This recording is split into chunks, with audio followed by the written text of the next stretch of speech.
दोस्तों मान लेते हैं आपके पास एक नोट है 2000 का और आपके पास दो चॉइस हैं। आप इसको खर्च करके इसकी वैल्यू 0 कर सकते हो और अगर ज़रूरत ना हो तो इन 2000 को कहीं इन्वेस्ट करके इसकी वैल्यू को बढ़ा सकते हो। तो इनमें से क्या चुनेंगे आप?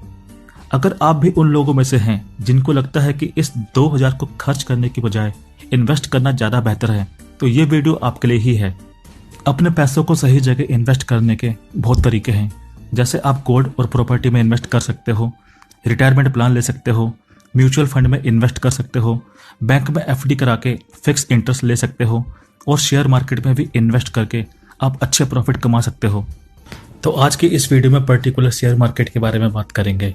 शेयर मार्केट, जिसका नाम सुनते ही कुछ लोगों के दिमाग में कन्फ्यूजन हो जाती है। उन्हें लगता है कि शेयर मार्केट तो एक जुआ है, इसमें इन्वेस्ट करना बहुत बड़ा रिस्क है, पैसे डूब जाते हैं। बिल्कुल, बिना उस काम की नॉलेज लिए आप उसी काम को करते हो तो उसमें रिस्क होगा ही।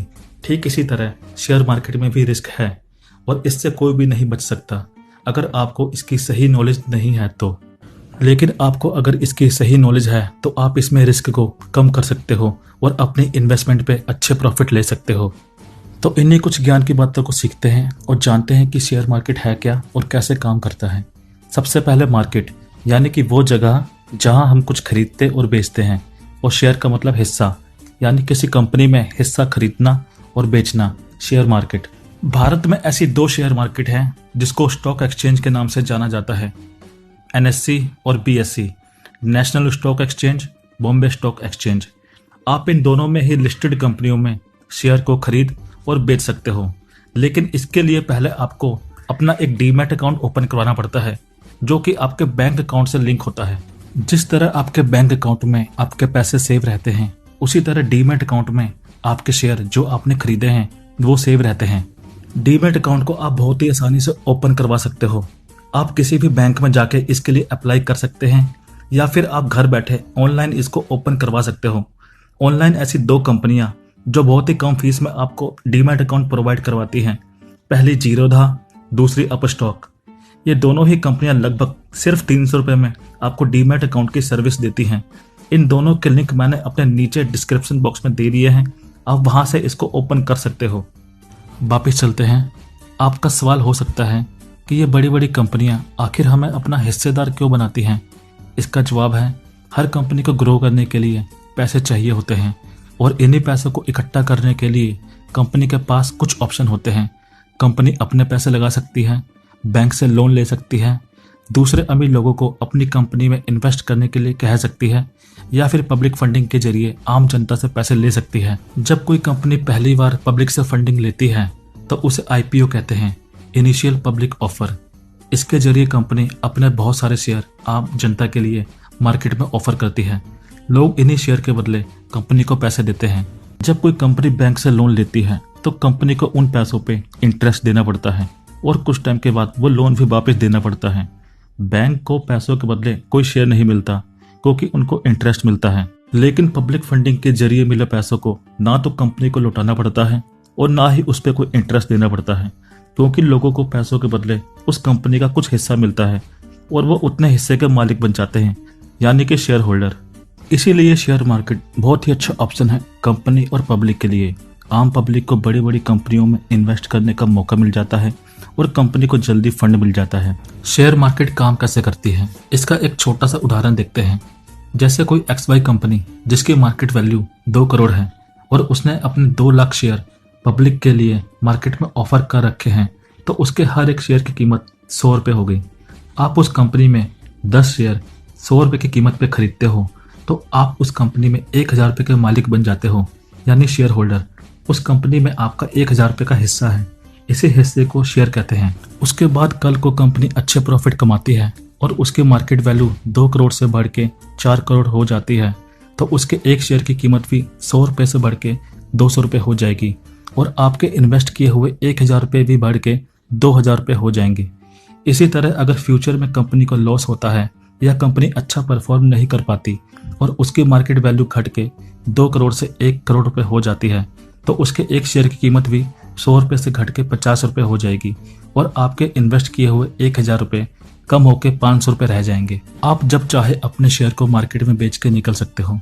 या फिर अगर आपको लगता है कि फ्यूचर में कंपनी और भी अच्छा परफॉर्म करेगी और आपको अच्छे प्रॉफिट कमा के देगी, तो आप उस कंपनी में लंबे समय तक बने रह सकते हैं।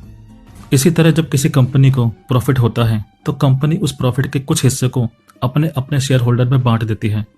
वो प्रॉफिट के बदले या तो उनको कुछ पैसे दे सकती है या फिर कुछ एक्स्ट्रा शेयर भी दे सकती है।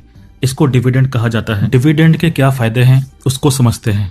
इन्फोसिस जो भारत की एक बड़ी सॉफ्टवेयर कंपनी है, 1993 में स्टॉक एक्सचेंज पर लिस्ट हुई थी।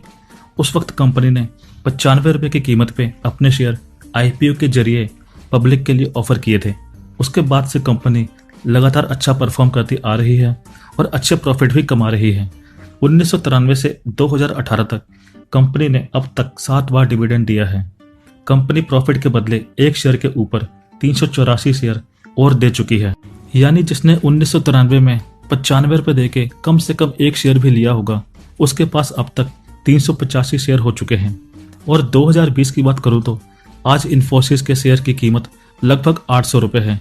और कैलकुलेशन देखें तो 1993 में एक शेयर की कीमत 95 रुपए और 2020 में 385 शेयर इंटू 800 रुपए, 3,08,000 रुपए। यानी 95 रुपए की वैल्यू आज 3 लाख से भी ज्यादा है। और अगर किसी ने 100 शेयर भी खरीदे होंगे 9500 रुपए देके, तो आज उन 9500 की वैल्यू बढ़ के 3 करोड़ से भी ज्यादा हो चुकी है।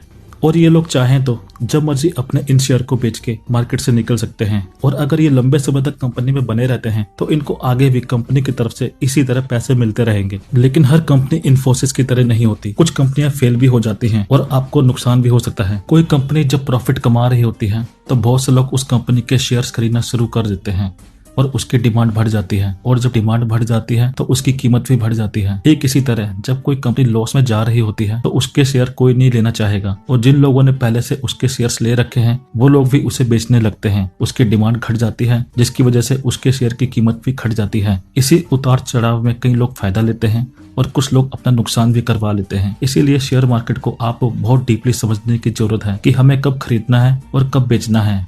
आपको फिर बता दूं, शेयर मार्केट में रिस्क तो होता ही है और इसको ना आज तक कोई खत्म कर पाया है और ना ही इससे कोई बच पाया है। रिस्क हमारे जीवन का हिस्सा है। जिंदा है तो मरने का रिस्क है, लेकिन इसका मतलब ये नहीं कि आप अपना जीवन लापरवाही से जियो ये सोच के कि मरना तो है ही एक दिन। बिल्कुल नहीं। इसी तरह शेयर मार्केट में भी आप रिस्क को कम कर सकते हो अगर आप कुछ बातों को फॉलो करते हो तो। सबसे पहले जब भी आप शेयर मार्केट में इन्वेस्ट करें तो एक्सपर्ट लोगों की एडवाइस जरूर लें। उनसे सीखें कि वो लोग कैसे इन्वेस्ट करते हैं। उनकी एडवाइस से और उनसे सीख के आप भी इसमें अच्छे प्रॉफिट कमा सकते हो। इसके बाद आप कभी भी इन एक्सपर्ट लोगों की एडवाइस पे आंख बंद करके भरोसा मत करो। जरूरी नहीं कि हर एक्सपर्ट हर वक्त सही एडवाइस दे, इसलिए जब भी आप इन लोगों की एडवाइस लें तो पहले आप उस पर खुद से रिसर्च कीजिए ताकि आप खुद एक दिन एक्सपर्ट बन जाओ। किसी भी कंपनी में इन्वेस्ट करने से पहले आप उस कंपनी का पिछले कुछ सालों का रिकॉर्ड चेक करें। आप चेक करें कि अभी तक कंपनी की परफॉर्मेंस कैसी रही है। वो company revenue making, profit making रही है या लॉस में चल रही है। कंपनी ने अपने अपने शेयर होल्डर को कितना डिविडेंड दिया है। कंपनी के फाउंडर कौन है, उनका मैनेजमेंट कैसा है। कंपनी के हर पहलू को अच्छे से परखने के बाद ही आप डिसाइड कीजिए कि वो कंपनी इन्वेस्ट करने लायक है या नहीं। इसके बाद आप ये देखिए कि उस कंपनी के फ्यूचर में ग्रो करने के कितने चांस हैं। कंपनी जिन प्रोडक्ट या सर्विस में डील करती है फ्यूचर में उनकी डिमांड कैसी रहेगी।